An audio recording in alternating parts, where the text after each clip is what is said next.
आप सभी को नमस्कार।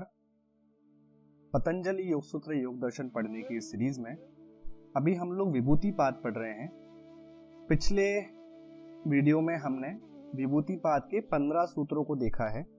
आज हम लोग उसके आगे के 16 सूत्र से देखने का कोशिश करेंगे। संयम में पहले पढ़ा चुका हूं। अब आगे 16वें सूत्र से महर्षि पतंजलि बता रहे हैं कि आप किन किन वस्तुओं में संयम करेंगे तो उसके आपको क्या क्या फल होंगे। इसको महर्षि सिद्धियों के रूप में बोलते हैं कि इनको सिद्धियां बोल सकते हैं या चमत्कार। हम रियल भाषा में अगर बोलूं, आज के आधुनिक भाषा में, तो हम उसको चमत्कार के रूप में देख सकते हैं। तो 16वें सूत्र से महर्षि जो पहले उन्होंने संयम को समझाया है, संयम क्या होता है, धारणा, ध्यान और समाधि का एक तत्व में होना संयम कहलाता है।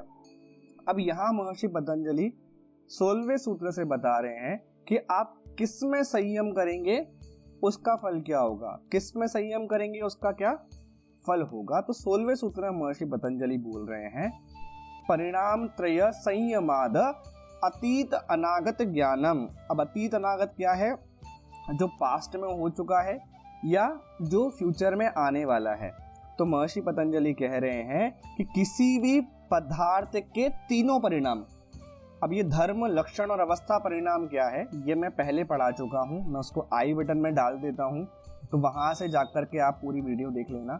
ये धारणा, ध्यान, समाधि, संयम क्या है ये भी मैं आई बटन में डाल दूंगा, तो वहां से आप डिस्क्रिप्शन चेक करके भी देख सकते हैं। तो जब हम किसी भी पदार्थ के तीनों परिणामों में संयम करते हैं तो क्या होता है, उस पदार्थ का हमें पास्ट और फ्यूचर दोनों समझ में आ जाता है।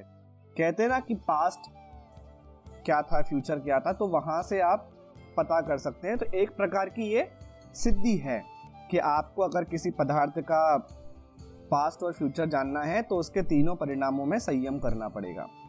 अगला बोल रहे हैं महर्षि पतंजलि कि शब्द अर्थ प्रत्यया नाम इतरते असाध्यात षडंकर तत् प्रविभाग संयमात सर्वभूत रुज ज्ञानम।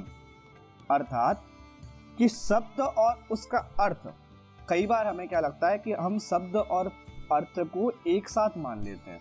तो महर्षि पतंजलि कह रहे हैं कि शब्द और अर्थ मतलब शब्द में अलग से आप संयम करो, अर्थ में अलग से संयम करो।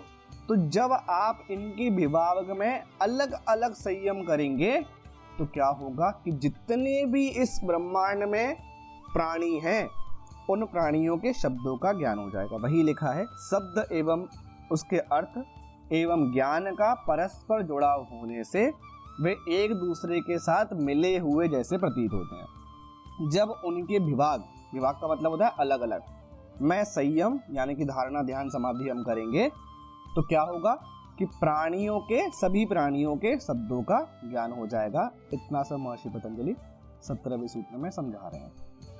18वें सूत्र में कह रहे हैं, संस्कारात साक्षात्करणात पूर्व जाति ज्ञानम।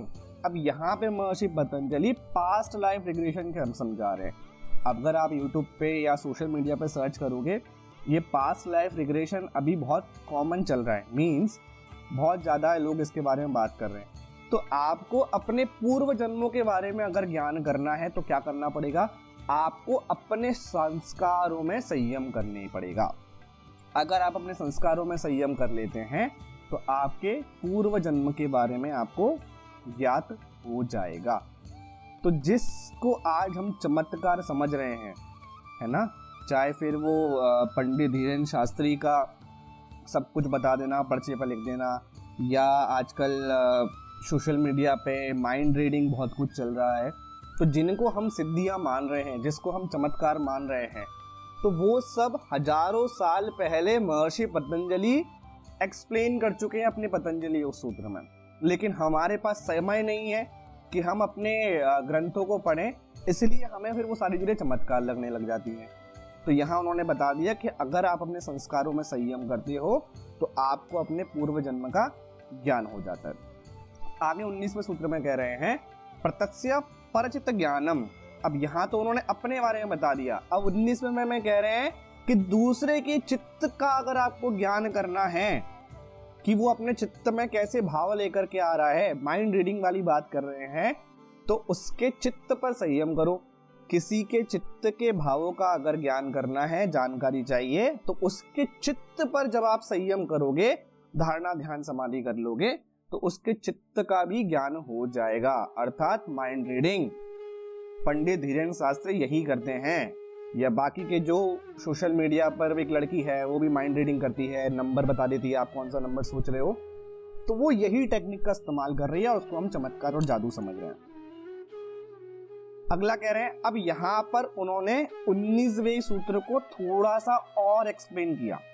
अब 19वें सूत्र में वो कह रहे हैं कि चित्त का ज्ञान हो जाएगा, और 20वें सूत्र में कह रहे हैं कि चित्त का इसका मतलब ये नहीं कि आप सब कुछ ही जान लो, उस समय चित्त में क्या उठ रहा है वह जान सकते हो। तो नच तत्सालंबनम तस्य विषयी भूतत्वात्, यानी कि योगी को दूसरे के चित्त पर संयम करने से केवल चित्त में उठ रहे भावों का ही ज्ञान होता है, ना कि दूसरे के चित्त के विषयों का।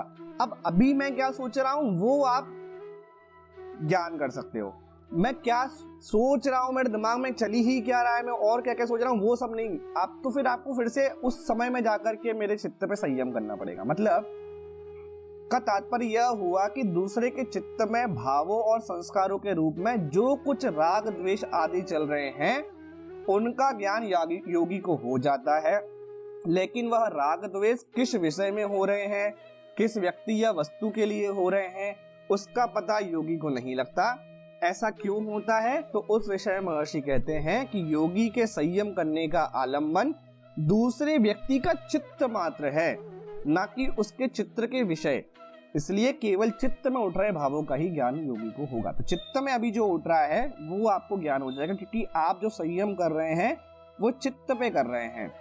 अगर आप उसके और अंदर जाके, आगे सूत्रों में उन्होंने एक्सप्लेन किया है तब मैं और बढ़ाऊंगा, उनके और अंदर जाके अगर आप संयम करोगे तो फिर वो भी आपको ज्ञान हो जाएगा। 21वें सूत्र में कह रहे हैं, काया रूप संयमात तत्ग्रह शक्ति स्तंभे चक्षु प्रकाश असंप्रयोगे। आप दिखना ही बंद हो जाओगे भाई साहब। अपने शरीर के रूप में संयम कर लेता है तो उससे दूसरे व्यक्तियों को आंखों का रोशनी के साथ उसके शरीर का संबंध टूट जाता है, जिससे उनकी योगी को शरीर को देखने की शक्ति रुक जाती है। इस कारण योगी का शरीर दूसरों को दिखाई देना बंद हो जाता है या अदृश्य हो जाता है। मतलब कि आप अगर अपने शरीर पर संयम कर लेते हैं, अपने शरीर के रूप पर संयम कर लेते हैं, तो आप किसी को क्यों देखते हो? आप ये जो वीडियो देख रहे हो वो क्यों देख रहे हो? क्योंकि एक जो लाइट का रिफ्लेक्शन है वो आपके स्क्रीन पर पड़ रहा है, देन वो रिफ्लेक्शन आपके आंखों पर आ रहा है, स्क्रीन पर पड़ रहा है, आपके आंखों पर आ रहा है, इसके कारण आप देख रहे हो। जब आप अपने शरीर पर संयम कर लोगे तो वो जो लाइट का रिफ्लेक्शन है वो आप होने नहीं दोगे। तो जब रिफ्लेक्ट ही नहीं होगी लाइट आपके बॉडी पर तो वो किसी को दिखेगी कैसे? तो यहाँ पर महर्षि कह रहे हैं कि अगर आप अपने शरीर पर संयम कर लेते हो तो आप दूसरों को दिखना भी बंद हो जाते हो, मीन्स गायब हो जाते हो। अब इसको हम चमत्कार और जादू समझते हैं अभी आधुनिक युग में। अब आगे ये जो मैंने 22वां सूत्र डाला है, ये जो नॉर्मल टेक्स्ट हमारे पास अवेलेबल है, चाहे वो गीता प्रेस का हो या किसी का भी हो, उसमें हमें देखने को नहीं मिलता है। ये केवल 2, या तो बीके अयंगर ने जो पतंजलि योग सूत्र पर भाष्य लिखा है उसमें ये सूत्र देखने को मिलेगा, या स्वामी विवेकानंद ने जो अपना भाष्य लिखा है पतंजलि योग सूत्राणी, उसमें हमको देखने को मिलेगा। बाकी किसी भी भाष्य में मैंने ये सूत्र नहीं देखा है, पर मुझे लगा कि इसको ऐड ऑन करना चाहिए तो मैंने ऐड ऑन कर दिया। अब आगे लिख रहे हैं, एतेन शब्दांत धातेन मुक्तमम, मतलब इसी सिद्धांत से शब्द आदि का अंतर ध्यान भी समझ लेना चाहिए। जो सिद्धांत उन्होंने ऊपर समझाया कि आप अपने शरीर पर संयम कर लोगे तो आपको लोगों को दिखना बंद हो जाएगा, ऐसे ही शब्द रूप रस गंध है ना, तो आप जिस जिस चीज पर संयम करते जाओगे वो चीज बंद हो जाएगी, गंध आना बंद हो जाएगी, दिखना बंद हो जाएगा। ये रिलेटेड है जो कि आपकी इंद्रियों से। तो यहाँ पर स्वामी विवेकानंद और बीके अयंगर ने अपने भाष्य में ये वाला सूत्र भी इंक्लूड किया है 22 नंबर से, बाकी किसी में ये नहीं है। तो इसको एक बार गो थ्रू कर लीजिए, बहुत डिटेल में नहीं जाने की आवश्यकता नहीं है।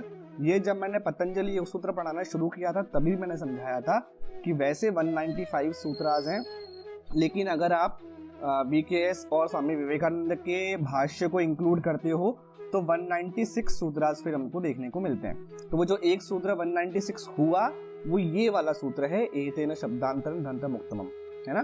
तो ऊपर जो उन्होंने समझाया इसी सिद्धांत को शब्द, रूप, रस, गंध में भी हम लेकर जा सकते हैं। ऊपर उन्होंने रूप समझा दिया, तो शब्द के लिए, गंध के लिए, ये जो हमारी सारी इंद्रियों का जो भोजन है उसकी बात यहाँ पर कर रहे हैं। अब मैंने इसको भी 22 नंबर दिया है ऊपर वाले, क्योंकि हमको 195 करना है, तो मैंने इसलिए उसको अलग से हाईलाइट कर दिया, तो आप उसको अलग से पढ़ लीजिएगा, तो वो हमको देखना है। अब 22 में समझा रहे हैं, सोपकर्मम निरूपकर्मम च कर्म तस्य संयमाद अपरांत ज्ञान अरिवेष्टो वा। 22वें सूत्र में क्या कह रहे हैं, सोपकर्म का अर्थ होता है जो शीघ्रता से फल देने वाला हो। अगर आपको आपने कोई कर्म किया, उसका फल सीधे मिल गया, तो वो जो शीघ्र कर्म फल दे रहा है उसको क्या बोलते हैं, सोप कर्मम। जो कर्म थोड़ी देर से फल देते हैं वो निरूप कर्मम, है ना।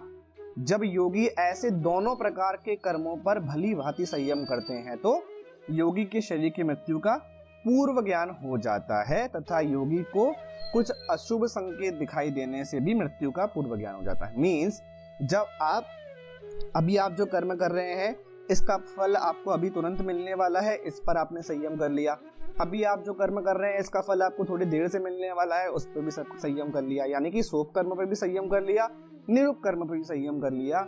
जब इन दोनों प्रकार के कर्मों पर आपने संयम कर लिया तो आपको अपने मृत्यु का पूर्व ज्ञान हो जाएगा। आप कब मरने वाले हैं, कैसे मरने वाले हैं, वह सारा ज्ञान हमको हो जाएगा। तो हमारे जो ऋषि मुनि होते थे इनको अपने मृत्यु का ज्ञान पहले से होता था, इनको पता होता था ये कब अपना जीवन त्यागने वाले हैं, कब इनकी मृत्यु होने वाली है। तो स्वामी विवेकानंद की अगर आप जीवनी पढ़ेंगे तो आप देखेंगे कि वैसे वो रोज आरती में जाया करते थे, लेकिन जिस दिन उनकी मृत्यु होने वाली थी उस दिन वो आरती में नहीं गए, अपने ही कमरे में रहे और अपने पास उन्होंने जितने भी उनके साधु सन्यासी थे जो उनकी सेवा में लगे होते थे, उनको चीजें ला करके देते थे, उस दिन उन्होंने सबको बोला कि आप सब लोग यहाँ से जाइए और आप सभी लोग आरती में जाकर रुकिए। और जब सब लोग आए तो पता चला कि इनके प्राण निकल गए। तो इसका अर्थ क्या हुआ, इसका अर्थ ये हुआ कि उनको शायद से अपने जीवन का अंत समझ में आ गया था।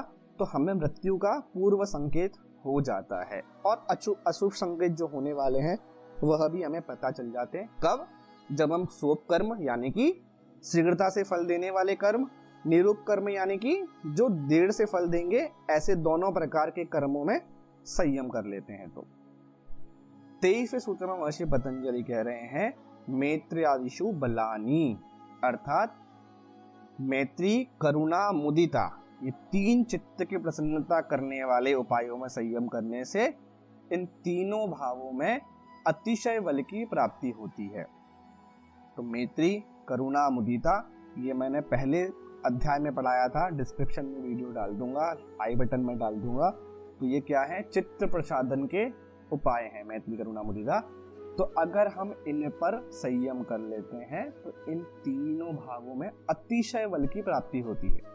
जब अतिशय बल की प्राप्ति होगी तो चित्त प्रसादन जल्दी से हो जाएगा।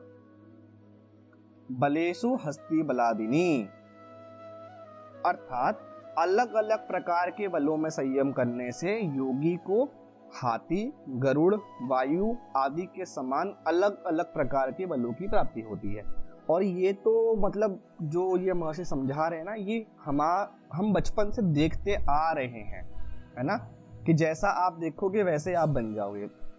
अर्थात जब हमारे घर में हमारी जो माता होती है या जो बच्चे को अभी गर्भ में लेकर के चल रही है, प्रेग्नेंट है और वो बच्चा होने वाला है, तो हम क्या करते हैं, उसके कमरे में उसके आंखों के सामने भगवान श्री कृष्ण का बाल रूप का फोटो लगा देते हैं, ताकि वो रोज सुबह शाम उठेगी तो उस बाल रूप को देखेगी और ऐसा ही सुंदर भगवान श्री कृष्ण के समान उसको बेटा या बच्चा जो भी, लड़का लड़की जो भी होगा, वो आएगा।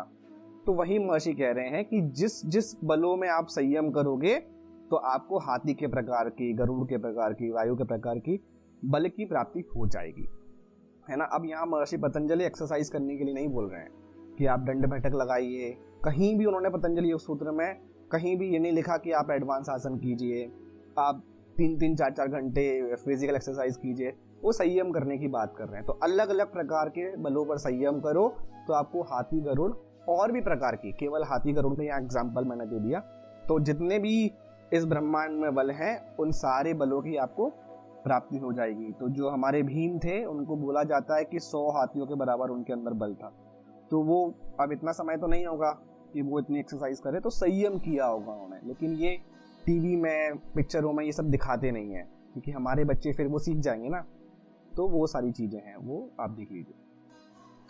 अगला कह रहे हैं प्रवृत्ति आलोक न्यासात सूक्ष्म व्यवहित विप्रकष्ट ज्ञानम, अर्थात जब योगी द्वारा मन की प्रकाशमय प्रवृत्ति पर संयम किया जाता है।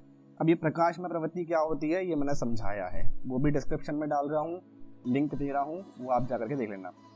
तब उसे जो वस्तु या पदार्थ दिखाई नहीं देते, जो किसी आवरण या पर्दे के अंदर हैं या किसी दूर देश में स्थित हैं, उन सभी वस्तु या पदार्थों का उसे भलीभांति ज्ञान हो जाता है। मीन्स अगर आप अपनी प्रकाशमय प्रवृत्ति पर संयम कर लेते हैं तो जो आपको दिख नहीं सकता है ना, जो किसी चीज से ढका हुआ है या कोई पदार्थ बहुत दूर रखा हुआ है, उसको भी आप अपने दिव्य चक्षु से, दिव्य आंखों से देख सकते हो, तो वो भी आपको सिद्धि प्राप्त हो जाती है। ऐसा महर्षि पतंजलि 25वें सूत्र में कह रहे हैं। भुवन ज्ञानम सूर्य संयमात, अगर आपको इस भुवन के बारे में जानना है, लोकों के बारे में जानना है, लोकांतरों के बारे में जानना है, तो आप क्या कीजिए, सूर्य में संयम कीजिए। सूर्य में संयम करने से योगी को सभी लोकांतरों का ज्ञान हो जाता है। चंद्रे ताराव्यू ज्ञानम, तारों के बारे में जानकारी चाहिए, जितने भी तारे हैं। अब ये उनके लिए बहुत उपयोगी है जो एस्ट्रोलॉजी करना चाहते हैं, क्योंकि एस्ट्रोलॉजी में तारों का ज्ञान ही लगता है। तो चंद्र पर संयम करने से सभी तारों की ठीक ठीक स्थिति का जानकारी हो जाती है। तो चंद्र पर संयम करने से सभी तारों का ज्ञान हमें मिल जाता है। ध्रुवे तद्गति ज्ञानम, मतलब अगर हम ध्रुव तारे में संयम करते हैं तो अन्य तारे समूह, जितने भी तारे आकाश में हैं, उनकी गति का ज्ञान हो जाता है। तो ध्रुव में, सूर्य में संयम करने से लोकों का, चंद्र में संयम करने से तारों का, और ध्रुव तारों में संयम करने से तारा समूह की गति का ज्ञान हो जाता है। अब ये नाभि चक्रे कायव्यूह ज्ञानम, हमारे पेट के मध्य जो स्थित नाभि प्रदेश है, जिसे नाभि चक्र कहते हैं, में संयम करने से योगी को पूरी शरीर की संरचना का, बनावट का ज्ञान हो जाता है। अगर हमें अपने शरीर के बारे में जानना है तो नाभि में हम संयम करेंगे तो शरीर की बनावट का, शरीर की संरचना का हमें ज्ञान प्राप्त हो जाएगा। कंठकूपे शुद्ध पिपासा निवृत्ति, भूख प्यास लगना बंद हो जाएगी। कब बंद हो जाएगी? तो जो हमारा कंठकूप है, कंठकूप कहाँ पर है? जीवा के नीचे एक तंतु है जिसे जीवा मूल कहते हैं, और उसके नीचे क्या है? कंठ है, और उसके नीचे क्या है? एक गड्ढा है, गड्ढे को ही बोलते हैं कूप। तो कंठकूप अर्थात गले में संयम करने से साधक को भूख प्यास के ऊपर संपूर्ण से नियंत्रण आने लग जाता है। और जब हम हठ योग पढ़ेंगे तो हठ योग में एक उज्जाई प्राणायाम है, या कुंभक हम जिसको बोलते हैं। उज्जाई कुंभक के फल में भी यही लिखा हुआ है कि उज्जाई कुंभक अगर आप करते हैं तो भूख प्यास लगना आपको बंद हो जाती है, उसके ऊपर आपका कंट्रोल आ जाता है, नियंत्रण आ जाता है। तो ये उज्जाई कहाँ से होता है? गले से ही होता है। गले की मांसपेशियों को सिकुड़ करके आपको श्वास को अंदर लेकर के जाना होता है। तो वही यहाँ पर बोल रहे हैं कि कंठकूप पर आप अगर संयम करते हैं तो आपको भूख प्यास पर आपका नियंत्रण, कंट्रोल आ जाता है। कूर्म नाड़याम स्थिर्यम, अब ये कूर्म जो नाड़ी है ये कहाँ पर है? गले से नीचे उदर स्थल में कछुए के आकार की नाड़ी होती है जिसे कूर्म नाड़ी कहते हैं। उसमें अगर हम संयम कर लेते हैं तो हमको स्थिरता की प्राप्ति हो जाती है। यानी कि अगर हम स्थिर हो गया, हमारा शरीर स्थिर हो गया, हम स्थिर हो गए, तो फिर स्थिरम सुखम आसनम, स्थिरता की जो बात आसन में भी कर रहे हैं वही स्थिरता यहाँ बता रहे हैं कि अगर आप कूर्म नामक नाड़ी में संयम कर लेंगे तो वहां पर आपको क्या हो जाएगा, स्थिरता की प्राप्ति हो जाएगी। आगे, मूर्ध ज्योतिष सिद्ध दर्शनम। मूर्ध क्या है समझाता हूं। सिर के कपाल प्रदेश में एक छिद्र है, जब आप ऊपर सिर रखेंगे ना अपना हाथ, उसी को ब्रह्मरत्न कहते हैं। इसको भी महर्षि घेरंड ने अपनी क्या नाम है, जब उन्होंने घटशोधन बताया है तो उसमें इसका उपयोग किया है। वो जब मैं हटियोग पढ़ाऊंगा डिटेल में पढ़ाऊंगा। तो जो छिद्र है ब्रह्मरंध्र, वहां पर क्या है, प्रकाशमय ज्योति है जिसको मूर्ध कहते हैं। और इस मूर्ध में संयम करने से पृथ्वी और सूर्य के बीच विचरण करने वाले सिद्ध योगी के दर्शन करने की योग्यता आ जाती है। अच्छा, ये उपनिषदों में भी लिखा है कि ये जो ब्रह्मरंध्र है यहीं से आप स्वर्ग की ओर गमन करते हैं, है ना। तो पृथ्वी और स्वर्ग लोग जो हैं, इनके बीच में जितने भी योगी हैं, सिद्ध योगी हैं, उन सब का दर्शन करने को हमको योग्यता आ जाती है अगर हम अपने कपाल प्रदेश में ब्रह्मरंध्र में संयम कर लेते हैं तो। अगला है प्रतिभाद व सर्वम, अर्थात प्रातिभ नामक ज्ञान के उत्पन्न होने से योगी को सब प्रकार का ज्ञान हो जाता है। जितना भी ज्ञान अवेलेबल है इस भूमंडल पर, इस सृष्टि में, अगर आपको वो सारा ज्ञान चाहिए तो प्रातिभ नामक ज्ञान को उत्पन्न होने से वो आ जाएगा। अब ये प्रातिभ नामक ज्ञान क्या है, ये मैं आगे एक्सप्लेन करूंगा क्योंकि ये आगे भी उपयोगी में आने वाला है। तो प्रातिभ नामक ज्ञान अभी याद करो, प्रातिभ नामक ज्ञान को उत्पन्न होने से योगी को सब प्रकार का ज्ञान हो जाता है। ठीक है, आगे बढ़ते हैं। हृदय चित्त संवित। अब ये जो ब्रह्मपुर नामक हृदय प्रवेश है, यहां पर एक गड्ढा है और उस गड्ढे के आकार में क्या है, वहां पे कमल है। उसमें संयम करने से योगी को अपनी वृत्तियों सहित चित्त का ज्ञान हो जाता है। ये जो बात उन्होंने पंचवृत्ति की बात की ना, है ना, तो उन वृत्तियों को के साथ में चित्त का अगर ज्ञान करना है तो हृदय प्रदेश में जो कमल है उस पर संयम करें तो हमें वृत्तियों सहित चित्त का ज्ञान हो जाएगा। अब बता रहे हैं आगे 35वें सूत्र में, सत्व पुरुषयो अत्यंत असंकीर्णयो प्रत्यय विशेषो भोग परार्थवात संयमात पुरुष ज्ञानम। पुरुष और बुद्धि, सत्व क्या है, दोनों है। सत्व की जो बात कर रहे हैं वो बुद्धि है। तो पुरुष और सत्व यानी कि बुद्धि, दोनों वस्तुतः क्या है, भिन्न भिन्न है। यानी कि पुरुष अलग है, बुद्धि अलग है। अब क्या होता है, बुद्धि अदृश्य है, पुरुष शुद्ध दृष्टा है और बुद्धि क्या है, अदृश्य है। किंतु जब साधक पुरुष और बुद्धि को एक ही मानकर व्यवहार करता है, अब हमको क्या लगता है कि ये जो बुद्धि है यही आत्मा है, तो जबकि महर्षि कह रहे हैं कि दोनों अलग अलग हैं, तो शुद्ध दृष्टा और बुद्धि, तो हम क्या करते हैं, इनको एक ही मान लेते हैं। अर्थात बुद्धि के वृत्तियों, सुख दुख और अनुभव को ही अपना स्वरूप समझ कर लेता है। तो यह स्थिति क्या कहलाती है, भोग कहलाती है। भोग क्या कहलाता है, यहाँ से सीधा सिंपल क्वेश्चन बन सकता है कि भोग क्या कहलाता है। तो पुरुष को और सत्व को, पुरुष को बुद्धि को, दृष्टा को बुद्धि को, सब एक ही चीज है ना। जब हम एक ही मान लेते हैं तो वो क्या कहलाता है, भोग कहलाता है। जब साधक तत्वों का पृथक पृथक विवेचन और चिंतन करता है कि यह बुद्धि है और यह पुरुष है, जब हम इनको अलग अलग करते हैं, जैसे मैंने पीछे समझाया था कि बुद्धि को और मन को अलग अलग करना है, वही यहाँ पर कह रहे हैं कि बुद्धि को, वहां पे शब्द को और उसके अर्थ को अलग अलग करने की बात कही थी, यहाँ पर बुद्धि को और पुरुष को अलग अलग करने की बात कर रहे हैं। तो जब हम इनको अलग अलग करके बात करते हैं तो क्या कहलाता है, तो यह अवस्था स्वार्थ कहलाती है। क्या कहलाती है, स्वार्थ। क्योंकि जहां साधक अपने वास्तविक स्वरूप की ओर उन्मुख होता है, जब साधक इस स्वार्थ पर संयम करता है तो पुरुष को पूर्णतः जान लेता है। तो अगर अपनी आत्मा को आपको पूरी तरीके से जानना है, अगर दृष्टा को पूरी तरीके से समझना है, दृष्टु को पूरी तरीके से जानना है, तो क्या करना पड़ेगा, स्वार्थ पर संयम करना पड़ेगा। और ये स्वार्थ क्या है, जब हम पुरुष को और बुद्धि को अलग अलग करेंगे तो वो स्वार्थ कहलाएगा, और जब हम दोनों को एक ही मानेंगे तो भोग कहलाएगी। सिंपल सा कॉन्सेप्ट समझ लीजिए, पुरुष और बुद्धि को एक ही मान रहे हैं तो भोग, पुरुष को और बुद्धि को अलग अलग माना तो स्वार्थ, उस स्वार्थ पर जब संयम किया तो पुरुष का पूर्णतः ज्ञान। ठीक है, आगे चलते हैं। तत् पार्थिव श्रावण वेदन आदर्श अस्वाद वार्ता जायन्ते। अब ये मैंने पार्थिव पीछे इसलिए नहीं समझाया 33वें सूत्र में जो पार्थिव आया था, क्योंकि अब मैं समझाऊंगा।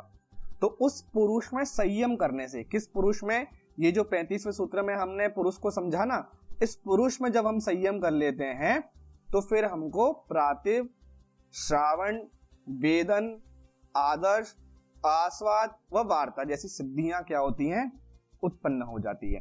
अब ये सिद्धियां क्या है, इनको हम डिटेल में एक एक करके समझ लेते हैं। तो पार्थिव क्या है, इसका वर्णन 33वें सूत्र में आता है। मैंने बताया अभी, पार्थिव से साधक को ऐसी अंतर्ज्ञान शक्तियां प्राप्त होती हैं जिससे भूत, भविष्य और वर्तमान तथा सूक्ष्म जो छोटा है, आवर्त जो ढका हुआ है और दूर देश में स्थित वस्तु है प्रत्यक्ष के सामने ज्ञान होने लगती है। यह ज्ञान इंद्रियों पर आश्रित नहीं होता बल्कि अंतःकरण में स्वतः प्रकट हो जाता है।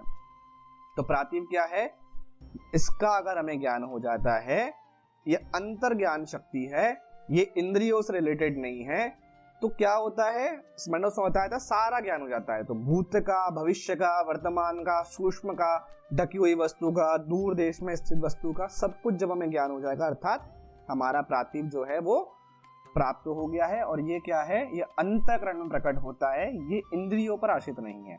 इसके बाद जो 5 हैं, ये टोटल 6 की बात इन्होंने की है, पार्थिव, श्रावण, वेदन, आदर्श, आस्वाद और वार्ता, तो 6 हो गई। तो पहली वाली पार्थिव जो कि इंद्रियों पर आश्रित नहीं है, जो अंतःकरण में स्वतः प्रकट होती है। इसके बाद जो 2, 3, 4, 5, 6 है, श्रावण, वेदन, आदर्श, आस्वाद और वार्ता, ये इंद्रियों पर डिपेंडेंट है। तो श्रावण से क्या होगा, इस सिद्धि से साधक को दिव्य शब्दों सुनने की शक्ति प्राप्त हो जाती है, अर्थात ऐसे शब्द भी सुनाई देने लगते हैं जो सामान्य इंद्रियों की सीमा से परे हैं, अर्थात आपकी जो श्रवण पावर है वो बढ़ जाती है। वेदन, इससे साधक को दिव्य स्पर्श का अनुभव करने की शक्ति प्राप्त होती है, सामान्य त्वचा से परे सूक्ष्म स्पर्श का भी बोध होने लगता है। हम कहते हैं ना वो बंदा बहुत सेंसिटिव है, हाइपर सेंसिटिव है, टच करते ही पता चल जाता है, तो वो वेदन की बात यहाँ पर कर रहे हैं। तो श्रावण कानों से रिलेटेड, वेदन हमारे स्किन से रिलेटेड, ये क्या है, ये हमारी ज्ञान इंद्रियां हैं, कान, आंख, नाक जैसे हम गंध लेते हैं, जिह्वा और त्वचा। तो श्रावण सुनने की शक्ति प्राप्त होती है, दिव्य, वेदन दिव्य स्पर्श का अनुभव होता है, आदर्श इस सिद्धि से दिव्य रूपों का दर्शन होता है, अर्थात ऐसे रूप दिखाई देने लगते हैं जो सामान्यतः नेत्रों से ग्राह्य नहीं है, ग्राह्य यानी कि जिसको हम देख नहीं सकते।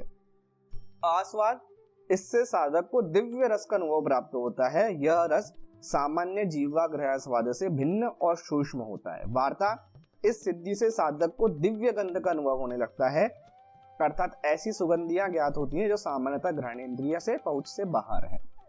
तो जब भी आपको इसके बारे में प्रश्न पूछा जाए तो आपको सिंपल याद रखना है, पहले तो 5 ज्ञानेंद्रियों के बारे में याद रखना है, तो जीवा, नेत्र, कान, त्वचा और गंध जिससे नाक से हम लेते हैं, और उसमें एक ऐड ऑन कर देना है पार्थिव।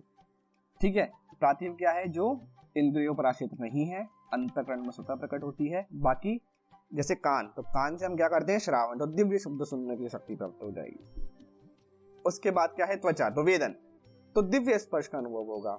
आदर्श क्या है, आंख, तो दिव्य रूपों का दर्शन होगा। आस्वाद यानी कि जीवा, तो दिव्य रस का अनुभव होगा। वार्ता यानी कि गंध, नाक से जो हम लेते हैं, तो दिव्य गंध का अनुभव होगा। ये 6 प्रकार के इस प्रकार से आप याद कर सकते हैं, 5 + 1, 5 ज्ञानेंद्रिया प्लस 1 पार्थिव। आज का जो हमारा आखिरी सूत्र है वो है ते समाधो उपसर्गा व्युत्थाने सिद्धय, अर्थात उपयुक्त 6 प्रकार की सिद्धियां यदि साधक के सम्मुख प्रकट हो जाएं तो सच्चे साधक को उनका त्याग कर देना चाहिए, क्योंकि ये उसकी साधना में विघ्न उत्पन्न करने वाली होती हैं। ये सिद्धियां चित्त को बाहर की ओर आकर्षित कर देती हैं और समाधि के मार्ग में विचलित कर सकती हैं। अब देखो, महर्षि पतंजलि आपको ना पूरा रोड मैप बता रहे हैं, है ना, कि अभी क्या प्रॉब्लम चल रही है और आपको समाधि तक जाना है। तो समाधि तक पहुंचने के बीच में जो भी सिद्धियां आएंगी उसका आपको वो पहले ही एग्जाम्पल दे दे रहे हैं कि क्या क्या बीच में आएगा आपको, और उनको उसका आपको परित्याग करना है और आपको आगे बढ़ना है। अगर आप उन सिद्धियों में घूमते रह गए, है ना, जैसे ही ये आपको सिद्धियां प्रकट होंगी, आपको हाइपर सेंसिटिविटी होगी, आपको टच बहुत जल्दी फील होने लगेगा, गंध आने लगेगी, सुगंध आने लगेगी। ज्यादा सुगंध आएगी तो आपका मन क्या हो जाएगा, प्रसन्न हो जाएगा, फिर आप उस सुगंध को उसके पीछे पड़ जाओगे, तो आप समाधि छोड़ दोगे, इन सारी चीजों में लग जाएंगे। तो क्या लिख रहे हैं कि हाँ, जिसका चित्त चंचल है। एक तो ऊपर की जो 3 लाइन उन्होंने किसको बता दी कि जो सच्चा साधक है, जो समाधि की ओर जा रहा है, उसको अगर ये सिद्धियां मिल रही हैं तो उसका परित्याग करके आगे बढ़ो, इन पे ध्यान मत दो, अपनी समाधि की ओर जाओ। अगला जो लिख रहे हैं, जिसका चित्त चंचल है, जो वास्तविक अर्थों में साधक नहीं है तथा जो समाधि या आत्मोद्धार की आवश्यकता को नहीं समझता, ऐसे व्यक्ति को यदि किसी कारणवश ये सिद्धियां प्राप्त हो जाएं तो उसके लिए वास्तव में सिद्धियां ही कही जा सकती हैं। तो अब आप समझ लो कि आधुनिक युग में जो YouTube पर या Instagram पर या किसी भी प्लेटफॉर्म पर, टीवी पर अपनी सिद्धियों का जो प्रदर्शन कर रहे हैं कि मैं आपकी मन की बात जान जाता हूँ, मुझे मैनिफेस्टेशन आता है ना, मुझे माइंड रीडिंग आ रही है, तो उनको महर्षि पतंजलि क्या कह रहे हैं, जिसका चित्त चंचल है, जो वास्तविक अर्थों में साधक नहीं है, ठीक है, जो आत्मोद्धार की आवश्यकता को नहीं समझता, तो ऐसा व्यक्ति ही सिद्धियां मानता है और उनका शो ऑफ करता है। जो सिद्धियों को मान ही नहीं रहा, वो अपने कर्मों पे लगा हुआ है, वो तो उसके लिए सिद्धियां क्या हैं, जीरो हैं, वो इन सिद्धियों को मानना ही नहीं चाह रहा, तो वो तो लगा हुआ है अपनी साधना की ओर, तो उसको ही सच्चा साधक करने का यहाँ महर्षि पतंजलि कह रहे हैं। तो प्रणव वेलनेस को आप सब लोग जानते हैं। मैं देख रहा हूं कि कई सारे लोग वीडियो देख रहे हैं लेकिन सब्सक्राइब नहीं कर रहे हैं, तो प्लीज सब्सक्राइब कीजिए। इससे क्या हमें मोटिवेशन आता है और ज्यादा से ज्यादा कंटेंट बनाने के लिए। अभी तक 2 प्लेलिस्ट पे काम चल रहा है। एक में आपको महर्षि पतंजलि का जो योग सूत्र है वो पूरा देखने को मिल रहा है। अभी तक 13 वीडियो हो चुकी हैं, ये 14th वीडियो होने वाली है। और दूसरे प्लेलिस्ट में आपको हमारी जो योगिक प्रेयर हैं, तो उसमें सहना भवतु अभी तक मैं समझा चुका हूँ, योगेन चित्त समझा चुका हूँ। आने वाले समय में मैं उसमें सर्वे भवन्तु, प्राणायाम प्रेयर, सूर्य नमस्कार प्रेयर, मेडिटेशन प्रेयर, ये सारा उसके अंदर कंटेंट आएगा। उसके बाद फिर हम आसन प्राणायाम की तरफ जाएंगे, तो वो देखेंगे। तो सब्सक्राइब कीजिए और शेयर कीजिए सबको अपने साथ में। वीडियो पसंद आती तो लाइक करो। कुछ जानकारी चाहिए, कुछ पूछना है तो कमेंट करो, मैं आपको आपका जवाब दे दूंगा कमेंट में। ये अगर पीपीटी आपको चाहिए तो जैसे ही हमारा कंप्लीट हो जाएगा विभूतिपाद, तो मैं आपको ये पीपीटी डाल दूंगा। पुरानी वीडियोस में मैंने डाला हुआ भी है डिस्क्रिप्शन में, तो वहाँ से आप जा करके चेक कर सकते हैं। तो आज के लिए इतना ही, धन्यवाद।